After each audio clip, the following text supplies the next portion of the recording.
It's November 19th, 1969, and another remarkable event is about to be uncovered by Ariel, Rebecca, and Ali, the Retrospectors. If you're a football manager and you want your star striker to score a goal, probably the best place to play them isn't in the role of goalkeeper. Yet that's exactly what happened in the match Pelé played before the one we're recalling today, as he was closing in on his 1,000th goal when the footballing legend became his team's stand-in goalie after his own keeper was mysteriously injured, which was basically a move devised to stop him from reaching that momentous milestone in this teeny little stadium they were playing in, and to set up the match that was held today in history in 1969 in front of a massive crowd in Brazil's biggest stadium. And in the event, the 1,000th goal itself was a little bit anticlimactic. You know, it was taking place in front of 125,000 people, all of them eager to see Pelé score what the press had dubbed O Millésimo, the 1,000th. But the actual event turned out to be a penalty kick, not the most thrilling way to rack up a milestone goal, and particularly ironic given that he wrote in his autobiography that, quote, a penalty is a cowardly way to score. Well, I didn't think it was anticlimactic watching it today on the internet. I mean, as much as anything because of the reaction rather than the goal itself, which I suppose is pretty pedestrian by Pelé standards, but a scrum of spectators and supporters descend onto the pitch. I mean, bear in mind, this is a penalty, so it's the middle of the game. And Pelé just disappears. He gets swallowed up by the crowd and only emerges a few seconds later being held up by these masses around him, and he holds the ball above his head and he seizes a microphone from a reporter that's there to document his 1,000th goal, whilst the crowds are shouting, Pelé, Pelé, and he dedicates the goal to the children. And then a Brazilian reporter, I mean, I had to see it with subtitles, obviously, says in Portuguese, congratulations, Pelé. Congratulations, Brazil. I mean, there's this feeling of, this isn't just your achievement scoring 1,000 goals as the greatest footballer of all time at this point. This is Brazil's pride. You have defined the game for Brazil, and you've defined Brazil for the world. Yeah, one of the other things that Pelé does in that quite astonishing moment, really, is that as he bends down to pick up the ball, he starts kissing it. And apparently he was thanking it for all that it had given him and also for all that it had given to Brazil, because he was fiercely patriotic. And, you know, obviously Brazilians very much care about their football. But there are, curiously, a lot of people who criticize the achievement because of the fact that Pelé had only ever played in the Brazilian league and briefly in the US league after he sort of came out of retirement for a quick burst of cash. And so they say that the tally that he ultimately hit didn't really match up to the likes of players like Maradona or Ronaldo or Messi, who faced, you know, the real top players in the biggest leagues in the world across Europe. But at the same time, it is hard to question his genius, especially considering his 3 World Cups and everything that he achieved over the course of his career. Yeah, I mean, Santos FC, the club where he spent almost all of his career, 18 years, holds the title of being the team with the most goals in football history. So and obviously almost all of them are due to the fact that they had Pelé for that incredible run of years. And he had been signed by Santos a few months short of his 16th birthday, against the wishes of his parents, actually. His father had been a professional footballer, but the family had been extremely poor when Pelé was growing up because his father's career had been cut short by an injury. And his mother in particular desperately didn't want her sons going down the same path. You know, professional football at the time was not especially well paid in Brazil. Even if his father had been able to carry on playing, they wouldn't necessarily have been living the high life off of that salary.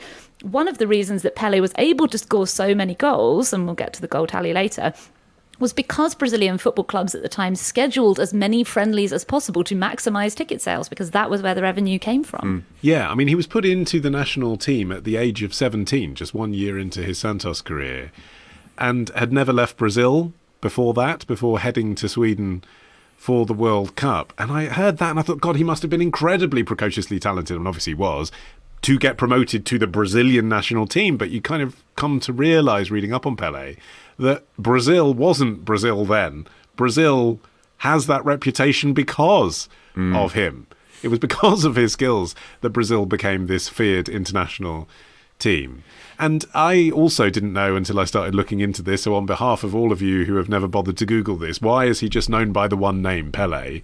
Apparently that is actually a Brazilian tradition. Brazilian soccer players often use just a single name professionally. And his father, for example, was Dondinho. But his name wasn't Pelé. His name was Edson, in tribute to Thomas Edison, because electricity had come to the town where he was born shortly before he was born.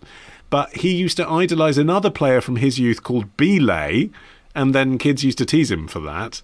And then that kind of morphed into Pelé. So, I mean, it wasn't his name at all. It's a nickname. It's so funny because he absolutely hated the name as well in the early days because it was being used to kind of mock him. He apparently punched everyone who called him Pelé, and then it's the name that the entire world knows him as, and it becomes the name that is associated with kind of the pinnacle of greatness in football. You know, every player subsequently who has shown this sort of top level of talent in the vein of the current rivalry of Ronaldo and Messi is compared to Pelé, and everything that they achieve is then measured against what Pelé achieved. And, you know, what he did achieve was astonishing. You know, he actually scored 2 goals in the final against Sweden, and that was the first of 3 World Cups that Brazil won throughout his career, which is a feat that no one else had achieved before then. And he finished with 12 goals in 14 appearances in World Cup games, which is another just astonishing return at that level of the game as well. And that was in spite of a later infamous report from the Brazil team psychologist in 1957 who advised against selecting him for the World Cup team the following year, claiming he was infantile and, quote, does not possess the sense of responsibility necessary for a team game. And in 1962, he was then the star of the legendary Os Fantásticos side. That was the nickname for the Santos squad of that year, which won a quadruple cup, unprecedented at the time. And by this point, he had become a source of pride to all Brazilians. I mean, we touched on it earlier, but this was a time when Brazil wasn't a footballing powerhouse. They'd won their first World Cup in 1950, so they weren't nothing. But on the world stage, the image of Brazil was literally, you know, if you look at how Brazil was portrayed in pop culture before the 1950s, it was coffee beans and Carmen Miranda. That was it. And also, I mean, it is worth mentioning that he was such an interesting character as an Afro-Brazilian. He was one of the first black global superstars. You know, before the 1960s, any discussion of the world's best players tended to dwell on white players, but when Pelé scored in the 1958 World Cup, he was the first black player to do so at that level, full stop. And he was the first black man on the cover of Life magazine, which was an honour completely unheard of in a country where racial segregation was still very much a way of life for millions of people. Yeah, I mean, similar to the way that it's hard for us to imagine international football without Brazil being right up at the top. It's also, I think, hard for us to imagine a time when international football wasn't dominated by, you know, loads and loads of black megastars. But Pelé really was the only one at the time, because the dominant clubs were the European clubs. At that time, European countries were less diverse than they are now. And also international transfers were quite uncommon. When you look at the lineup of clubs like AC Milan, Barcelona, Man United at the time, almost all the players were from that country. It wasn't like it is now, where it's a real, you know, rainbow of all nationalities and ethnicities on the same squad. Those European clubs are almost entirely white. England's Premier League was just starting to include a sprinkling of black players around this time, but there wouldn't be a black player on the national England side until Viv Anderson in 1978. Okay, well, that takes us back to the importance of these friendlies that he played with Santos that contributed to this number, right? Because some people say, was this really his 1,000th goal? Because that was by his own count. If you ask FIFA, then actually he scored, not that this is to be sniffed at, 757 goals in 812 games, because they omit friendlies and tour matches. Part-timer. Indeed. But you know, the argument for this being the 1,000th goal, although actually his biographers say it's his 1,002nd, but that's a discrepancy in terms of the thrust of the argument. The argument for this being the 1,000th goal was that friendlies then were a big deal. They're not like friendlies now. This was a chance for, as you were saying earlier, Rebecca, Santos to make some money that kept them going, and therefore the national sport going in Brazil, but also for the European teams to play Pelé. They only wanted to play Santos because Pelé was there. So it's like... Yes. For them, it was an international. It wasn't a friendly. This was a really exciting moment. So everyone was playing hard.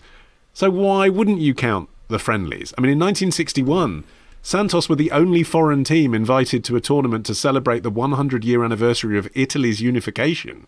I mean, that gives you an idea of how important Pelé was. The rest of them were there being like, guys, do you think that it's just because of Pelé? No. Tomorrow. And that's when they began to do this unthinkable and yet wholly comprehensible thing. Thank you for your continued support of the show. You can ask your smart speaker for the Retrospectors Today in History. Neat, huh?